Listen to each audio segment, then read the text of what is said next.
మన ప్రభు అయిన యేసుక్రీస్తు నామంలో మీకు మా శుభాభివందనములు. ఈరోజు దేవుని వాగ్దానము, భూమి యొక్క వంశములన్నీయు నీ మూలముగాను నీ సంతానము మూలముగాను ఆశీర్వదింపబడును. ఇదిగో, నేను నీకు తోడై ఉండి నీవు వెళ్ళు ప్రతి స్థలమందు నిన్ను కాపాడుచు ఈ దేశమునకు నిన్ను మరలా రప్పించెదను. నేను నీతో చెప్పినది నెరవేర్చు వరకు నిన్ను విడువను. ఆదికాండము 28వ అధ్యాయము 14-15 వచనాలు. All peoples on earth will be blessed through you and your offspring. I am with you and will watch over you wherever you go, and I will bring you back to this land.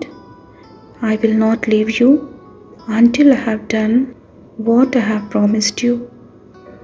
Genesis chapter 28 verses 14 and 15. ప్రార్థన.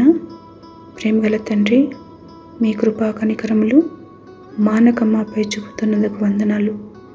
మాకు ఆశ్రయదుర్గముగా మా దాగుచోటుగా నుండి సంరక్షిస్తున్నందుకు వందనాలు.